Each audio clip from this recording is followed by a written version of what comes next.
You're listening to the Primal Happiness Show, a podcast dedicated to helping you thrive in this crazy modern world. Every Tuesday, we explore the nature of how our minds really work, what exactly the human animal requires to thrive, and how we can live happier and more fulfilling lives. If you're new here and haven't yet taken our free class, then there's no better place to get a jump start on reclaiming your primal happiness. It's where we'll guide you step by step through our antidote to today's modern world. Simply head on over to primalhappiness.co/antidote to get the free class and discover how to thrive without having to move to a planet that's not so crazy as ours. But now, your host, Lian Brook-Tyler.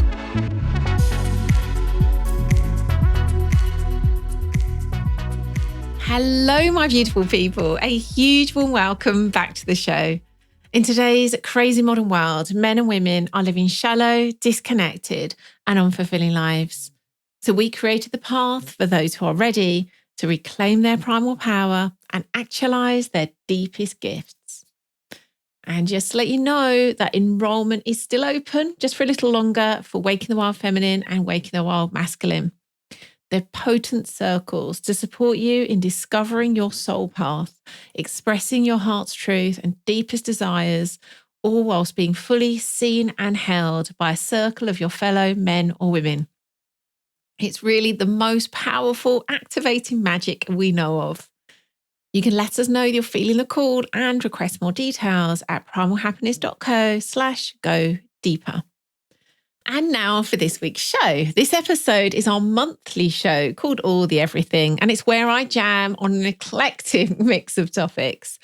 And this is also where you can get up close and personal with me, get inside my head and hear what I've been up to and I've been thinking about. In this episode, I share what I've been creating and consuming over the past month. And then I dive deep into the topic, and I love this one, how to kill your inner darlings for a deeper life.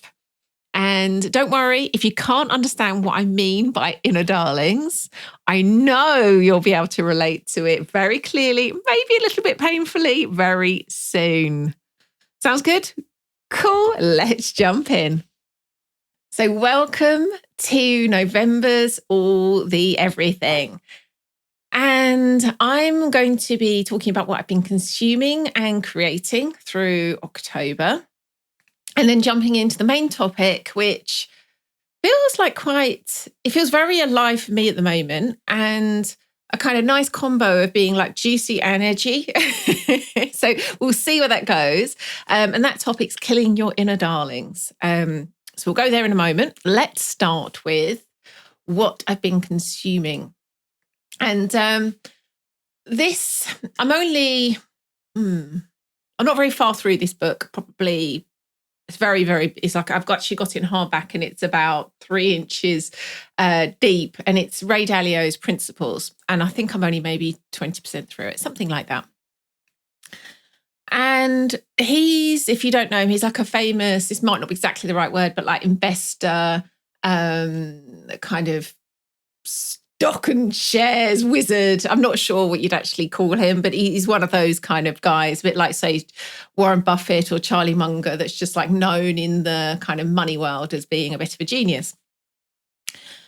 And he's also known for having a very, very like distilled and conscious way of making decisions that he's created over the years. He has been very scientific, very logical about how he goes about making decisions. And he started seeing this when it was very much around money and around investments, noticing how human emotion, human fear, human greed can really get in the way of having the best success when it comes to your investments doing well. And so he spent years noticing kind of trends that have taken place over, as far back as he could go in terms of records, like hundreds and hundreds of years, like how markets actually behave when you look at it objectively rather through that lens of, oh my goodness, it's my money, what's going to happen to it? And so he's got to a point where he's distilled it into a set of principles, which is kind of how he I guess simply put, how he makes decisions. And he has ended up with some that are work orientated and some that are more personal.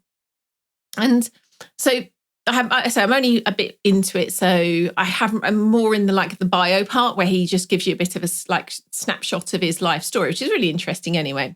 So I actually don't yet know what those principles are, but I still wanted to talk about it this month because the bit that really struck me and relates quite nicely actually to the topic that I'm going to be diving into later was what you could call values. So as I say, the book's called Principles. It's very much about principles. And yet it's what's really the point of having principles. And when I'm talking about principles, I mean kind of principles of decision making, principles of kind of ways to see things. What's the point of having those if there isn't an underlying, let's say, intention or desire or something that you feel is like a kind of guiding light? It's almost like pointless. It's just going around life as a very effective robot. And in his wisdom, he could see that. And that's the bit I wasn't really expecting.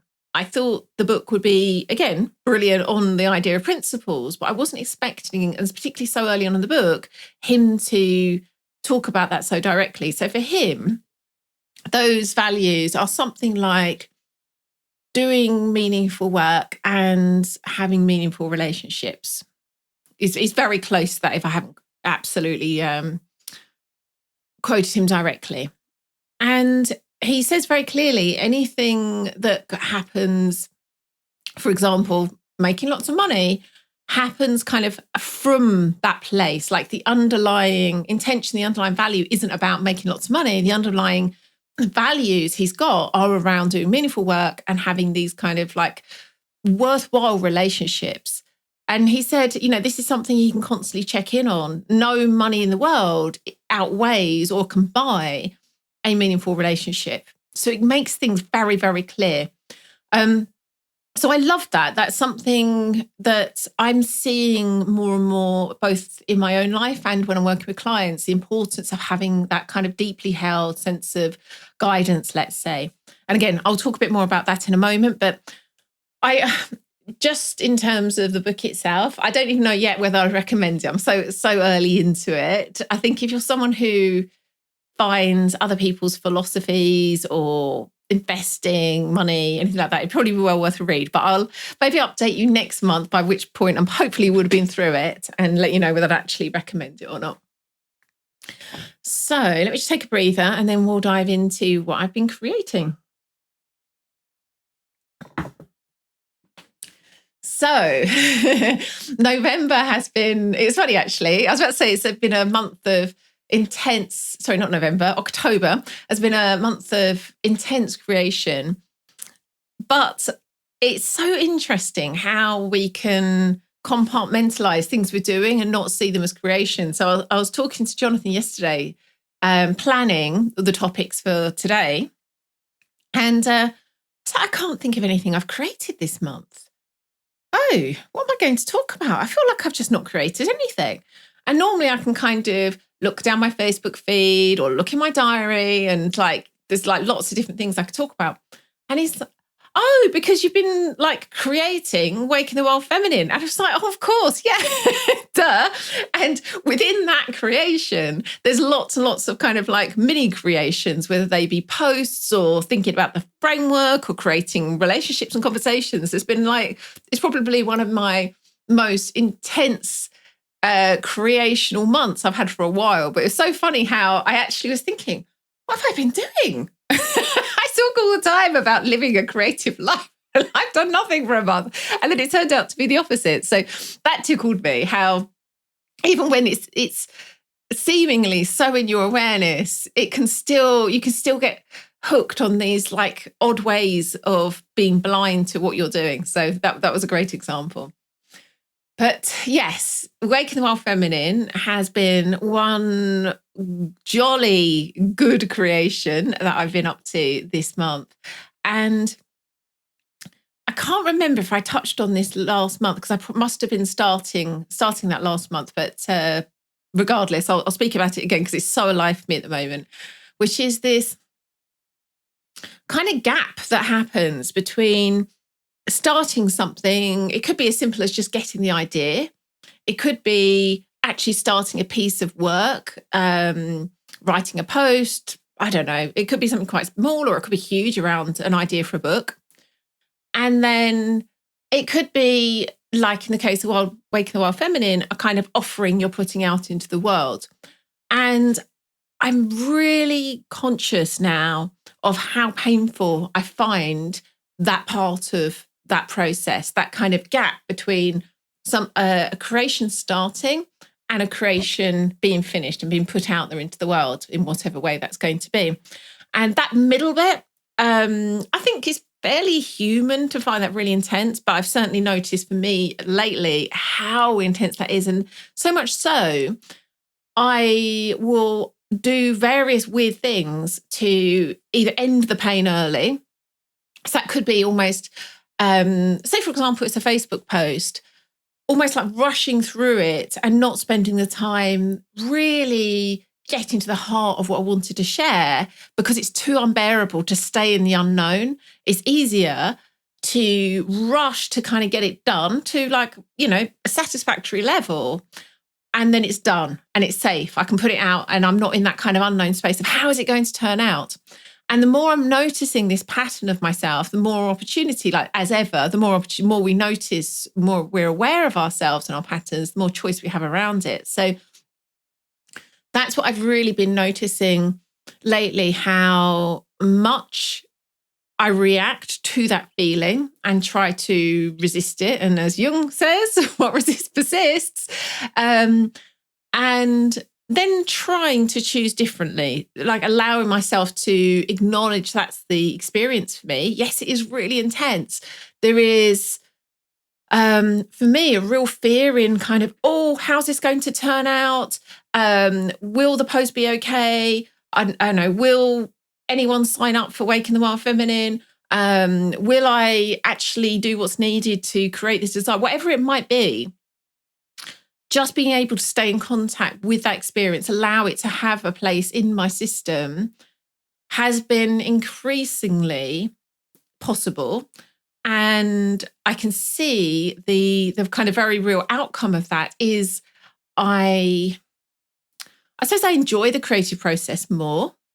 And I think what actually gets created is better as a result. Of course, this is all very, very subjective. So it's like, how do you even measure better? And it is very much like my subjective measure of better, but still I'll take it. So I'd love to hear how that shows up for you. Again, I think this is quite a human thing, albeit I think because in this modern world, we're not actually encouraged to take risks and create. So it may not be kind of a common thing to talk about, but I'd love to know how that shows up for you. Right, I think we're now on to the main topic. Give me a second. And so again, this was inspired by, I don't know if it's like a particular quote of someone in particular, or if it's just one of those sayings, I don't know. But it was inspired by this idea of killing your darlings. And in I guess creative or literary terms, this often refers to kind of killing your ideas or killing your characters, which might be ones that you've really held dear, but you feel that they can be released or let go of or deleted to create the space for something better. And again, I'm using the word better in quote marks because it's subjective, but for something better or truer or, I don't know, more heart-led to come through. And the quote from Stephen King's On Writing that talks about this, I think gives a clue to what I'm talking about when I'm talking about inner darlings. He says, killing your darlings, even when it breaks your egocentric little scribbler's heart.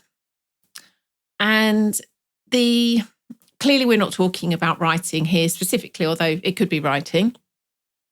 It's the fact that there's this part of you, and in his kind of terminology, he's called it your egocentric little scribbler, there's a part of us that's all going to have this part of us that it's really important that we carry on being the way we are, carry on being the way we have been.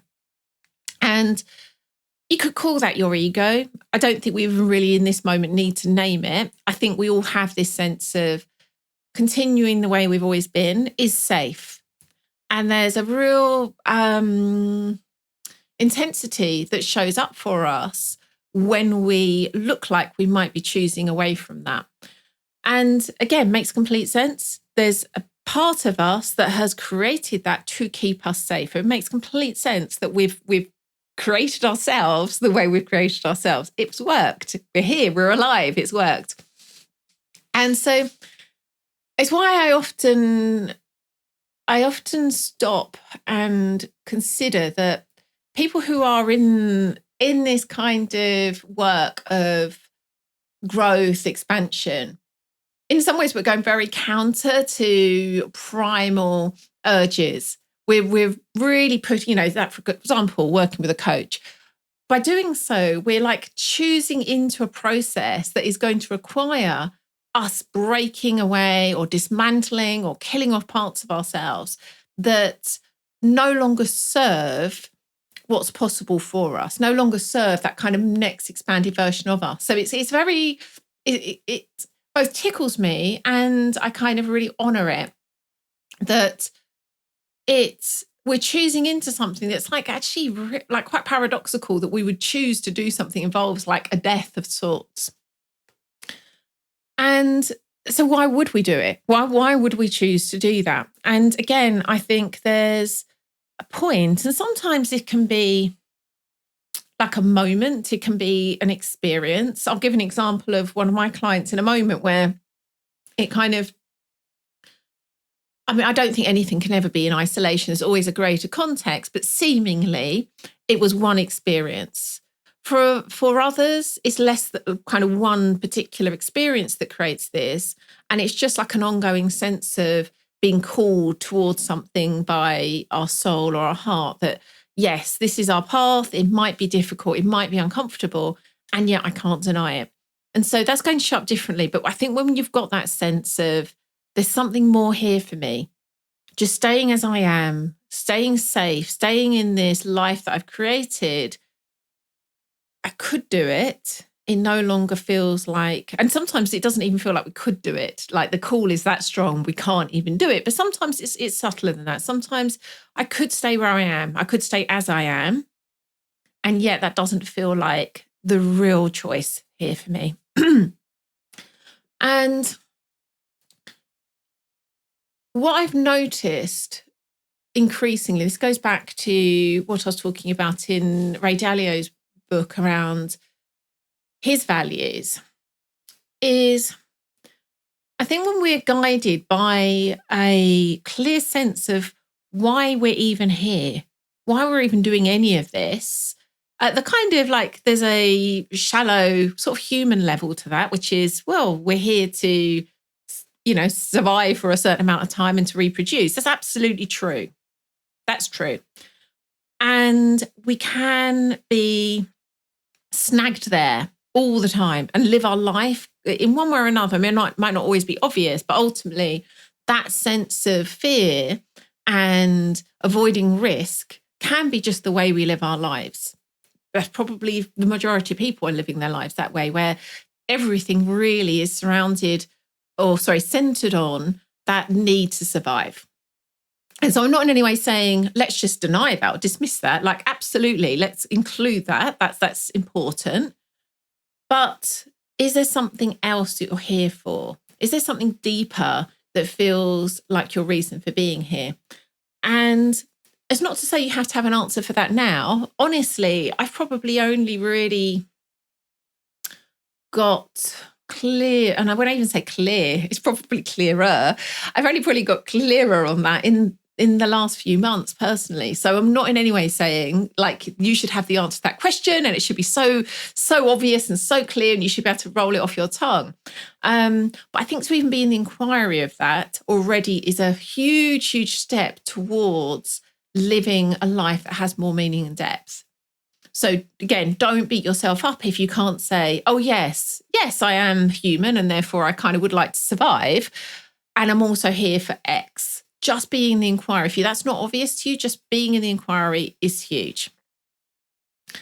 And the reason this is huge is that will be something that in real practical terms, you can use to make decisions, to feel into whether something's for you, to create ways of living, ways of working, places to, where you live even. You've got something to measure that against, not just, will I stay safe? Will I stay alive? Which again is always going to likely, unless you've kind of got to a point of extension where that doesn't matter. For most of us, that's still going to play a part. We're still going to want to keep a roof over our heads. We're still going to want to be able to eat. So let's again always include that, but let's not just live our lives from that if you want to have something more meaningful, a more deeper, richer experience of life. So I said I'll give an example of this, and I'll give an example of a client. Obviously, I'm not going to say her name, and I'll change some of the details so it's not obvious who I'm talking about, but I think her example is a really good one. And I'll also give a recent example of my own. So one of my clients had an experience a few months ago that did give her one of those quite rare, I'd say, experiences of deep, deep clarity of who she really is and where to live her life from, like a deep sense of the inner guidance, that sense of what's in alignment for her. She had an experience that gave her that. And it is very experiential. If you've had that, it is very much an experience. It's a felt, embodied experience. And so because she's had that gives her something that isn't necessarily available to everyone. It gives her that kind of, that guiding light that she can kind of check in with, like, does it feel like that? But again, because she lives in this modern world, because she's going to be constantly snagged on all of these very real primal fears, it's easy to stop looking there. And that's what happened. She'd stopped looking to that inner place of guidance, even though she'd had it to this like incredible, powerful degree. And she'd started looking back to what's going to be productive, what's going to keep me safe, what's going to keep me looking successful. And again, no, absolutely no judgment there. Like, that's human. That's why anyone that's interested in any kind of growth will work with a coach or will be in a circle or will have friends that can hold that mirror up for us. Like, we will get snagged that way. And so we were looking at that, looking at, on the one hand, she'd had this experience of like this really deeply embodied sense of, it's hard to even find the right word to sum it up. Let's just say clarity, but clarity isn't really it. It's like a kind of like, this is how I want to live my life kind of degree of magnitude. And yet that isn't how she was living. She was making decisions on the, like, for example, let's even just take a really small period of time. Like, I don't know, how I'm going to spend my spare 15 minutes this day. And if you're looking at it through this lens of, what has value in this modern world? What will keep me safe? What will keep me successful? You'll choose to spend that 15 minutes in a very, very different way than if you're living it from a deeper place of meaning. And so during our conversation, she was brought so present to that, like she could see so clearly, oh my goodness, I had that experience, had a real intention to live my life from this place, and here I am busy doing everything but. And so her kind of next intention is to just spend some time getting really clear on like, what is that deeper intention, value for her? Again, she's going to have that very human one of just surviving. What's the other one? What's that kind of one that I would say has kind of come from your soul? And it doesn't have to be something particularly grand or complex. Mine is simply right now, living from my soul, just living a soulful life.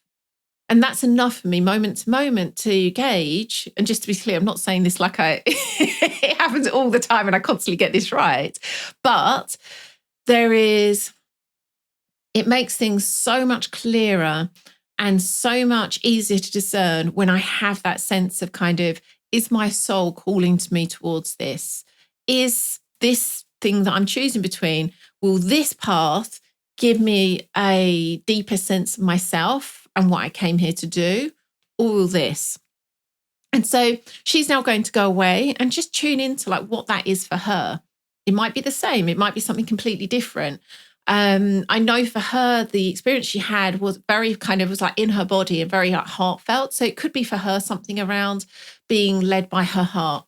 I don't know, but I hope what's clear is you can see that by her getting that sense of like a deeper intention, that's going to make it so much easier in the bigger ways of how she lives her life, but in those smaller moment-to-moment ways of, I've got 15 minutes free. What shall I choose to do with it? Let me just take a breather and then I'll share an example that's come up for me recently. Actually, I've just had another one pop in that's quite topical to what I'm doing. I'll share that other one, the one that's just popped into my head first, because it's quite meta. It's a good example. So, as you can see, if you're watching this live, I'm here live doing a Facebook Live. And for a long time, the idea of that was terrifying for me, absolutely terrifying.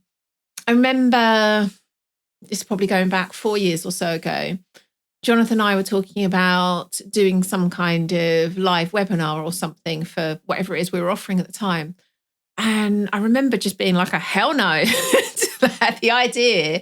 And it was very much that kind of live element and it being public that for me just felt just too intense at that point. And I think I've now been doing these Facebook Lives, which were really the start of me doing Facebook Lives altogether. I think it's a year, might be slightly longer, but it's certainly not, it's not years anyway. It was some point last year. And it was something that doing kind of live videos or live things of any kind was something that I felt was for me. It wasn't like I was thinking I ought to do it or it'll be good for the business. I did have a very clear sense of, and this was before, just to say, I had this kind of intention of living a soulful life. But I think we all have a sense of that anyway, when we start to get more attuned to what's true for us. I did feel a pull towards creating things of this kind. And yet, what really stopped me, and this goes back to, finally, I'm going to get to the point of talking to Killing Your Real Darlings. It required me to let go of something that had worked really, really well for me up until that point, which was to be very kind of prepared and practiced and researched and what's that word? It's so funny because I'm noticing everything I'm doing right this moment is such a great example of what I'm talking about. Basically, someone that could be respected for their knowledge, could be, not even their knowledge, but just like their truth, that they wouldn't be saying something that's not true. And for me, that had been a way of being, a darling that had worked for me for most of my adult life. It allowed me to be successful in business. It allowed me to be successful in my community. It was something I could really trust and rely on to keep me safe. This kind of quite polished, again, like almost like taken to, it's very hard to ever say you're perfect, but kind of like as perfect as it was possible for me to be created was what I was aiming for. And of course, showing up live doesn't allow you to do that. And so there was a real conscious need for me to agree to kill off that inner darling, that part of me that kept me safe all those years by needing to look for how to be more polished, more researched, more believable. And that was painful. I remember the first few things of this I did, first few lives I did. Whoa. I'd come off feeling like so, it was exciting too, but like, there'd been so much fear in my system, like putting myself through something that was just intense. Like it was everything in me saying, this isn't safe. Like we've done the opposite of this for years for very good reason. Like, what the hell are you doing? And of course, like anything, once we've been able to move through that, expand past it, we have a different relationship. Like now, I might get a bit of a surge of fear in my system just before I start to do one of these lives, but it's not present all the way through. Some of the time I'm like completely relaxed, like I'm just sitting chatting to a friend.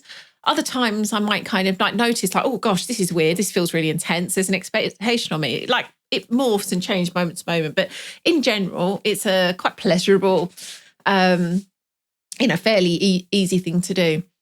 And to get to this point where I can, and the interesting thing is I have quite a lot of people say to me, oh my goodness, I'd love to be able to do Facebook Lives like you do.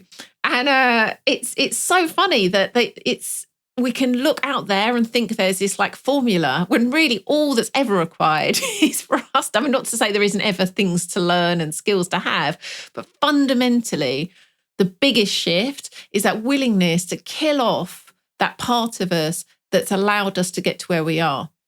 And if we're willing to do that, we will create whatever's the next way of being. The thing to notice, I mean, I've said that as if that was so, like, that's so easy. Just kill off that inner darling. And of course, it's going to bring up so much fear and often grief. Like we know that we're losing something, and not only losing that part of ourselves, but potentially losing relationships or opportunities, all sorts of things that came as a result of that way of being. So this really isn't an easy choice. This isn't a kind of like, oh, of course, now I know that all I need to do is kill off my inner darling. I'll go do that. No, absolutely. You're going to likely have some fear that's created around the risk of that, and then also some grief about what you're letting go of. So be gentle with yourself, be compassionate with yourself. Like that's totally understandable that the thought of letting go, dismantling who you've been until now, it's absolutely okay that you feel the way you feel about it. I'm just going to share my other example because I think it's a more nuanced one, and hopefully will be helpful in showing that these things, the example I gave about me doing Facebook Lives is, I think, a fairly clear one. And sorry, I've got a cat hair or dog hair on my nose. I think this next one I'm going to give is a little bit more subtle and may give you some ideas of where to look for how this is showing up for you. So as I said, I've had this growing sense of living from my soul, being guided by what my soul's calling me towards. And one of the ways I'm really noticing lately where that doesn't really fit with one of my ways of being is I've typically been reliable to, let's say, take the moral high ground. If I'm in a situation where someone I know, or it could be in a Facebook group, is behaving in a way that could be deemed as irresponsible or whatever, I'm fairly reliable to be responsible and to be fair and to be like work towards some kind of peace. And I've had two examples this week within, 12 hours of each other, where I noticed that me doing those things, me being that way, kind of, again, sort of taking in some ways this kind of like higher moral place, I was actually doing from a sense of real self-righteousness. Like, if you could kind of like, if I could have a side conversation with the camera, it would almost be like, see what's happening here? Like, clearly, pretty much any normal human would agree that I'm in the right here. And yet, look how magnanimous I'm being. Look how fair I'm being. And I'm sort of exaggerating it. I wasn't doing it quite as clunkily and egotistically as that. But honestly, that was the sense that I was really picking up on this week where, oh, this is interesting. From the outside, it looks like I'm being amazing. On the inside, I've got this real feeling of self-righteousness. And that no longer feels like it's true for me. It no longer feels like it serves my growth. It feels like I'm almost keeping myself safe in this armor of self-righteousness and sort of being seen to do the right thing. And yet it's not really, it's almost because it is this kind of like armor, I can't truly be open-hearted and curious from that place. And so it has a very direct effect on my own expansion, my own sense of living from soul. It's just, as far as I can see it, fairly impossible to do so when you're holding something tightly as I was. So for me now, it's been really, I've been talking to my coach about this, been talking to Jonathan about it, really looking at, that's interesting. So how is this self-righteousness showing up? How is it keeping me safe? And how is it also, what's the cost of that? Like, where is it costing me? And from that place, I can start to look at, right, if I kill that, if I do literally kill that way of being, and of course it isn't like a kind of like one moment snip, but if I am willing to do that, what is that in service of? Like, again, just purely kind of killing something that's worked really well for me up till very recently, that's going to have some costs. It could, for example, mean that I outgrow some relationships. It could mean that I'm hurt in some way. And yet, going back to kind of what am I doing this for, now I have this clear sense of I'm doing this to live a soulful life. That's the reason. That's what my soul is calling for. So that's enough for me to be willing to kill this particular darling. Right, let me just take a sip of tea and see if there's anything else that I want to share with you on this before we end this one.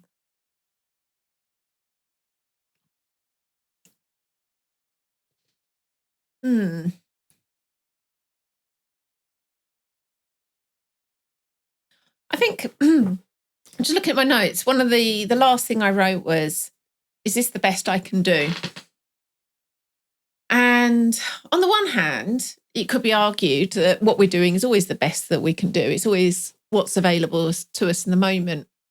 But I think to be able to look back with the hindsight that often does give us wisdom, but also with, and again, I probably say this on every single episode, like there's real value in being able to look at ourselves, look at how we've been with deep, deep love and compassion, real appreciation for who we are and how we've got to where we are.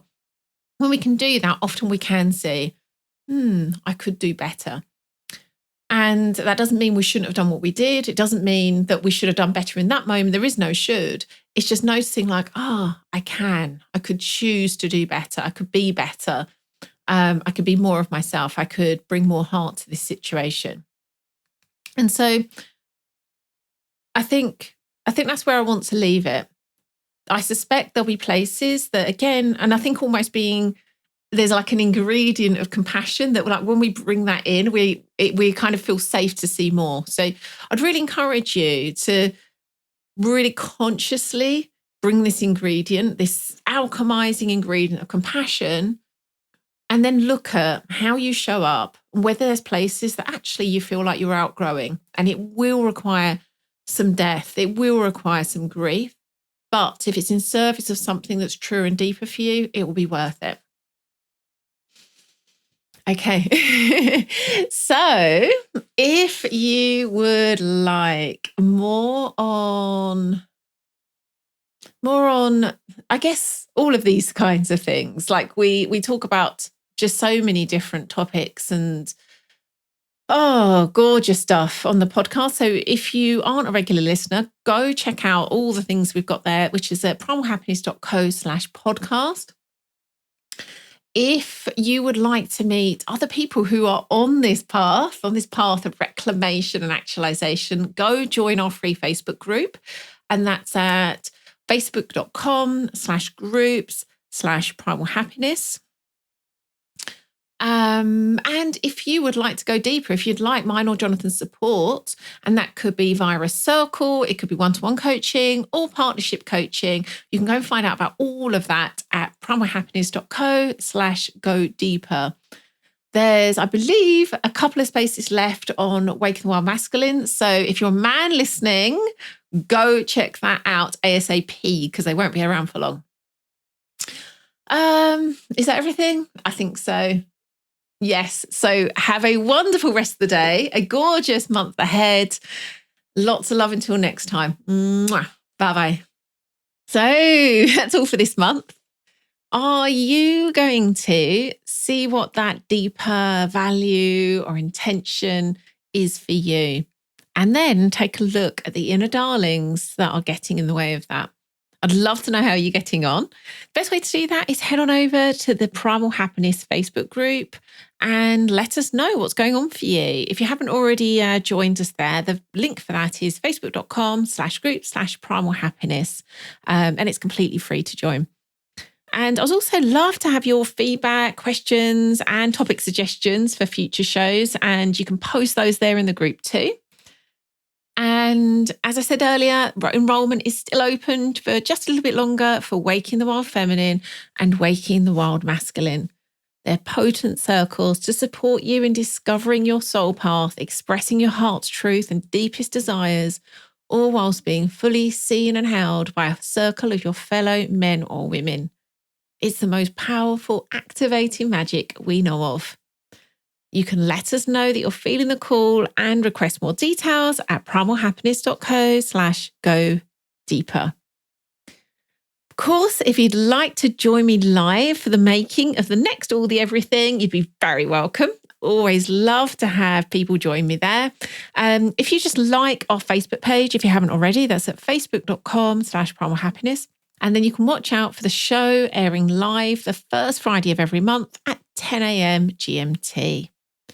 If you'd like to get notes and links for everything I spoke about this week, hop on over to the show notes and they're at primalhappiness.co/episode 257. And of course, if you don't want to miss out on next week's episode, we've got some amazing ones coming up. Head on over to Apple Podcasts, iTunes, Stitcher, or your Android or iOS app of choice and hit subscribe. That way you'll auto magically get each episode straight to your device as soon as it's released.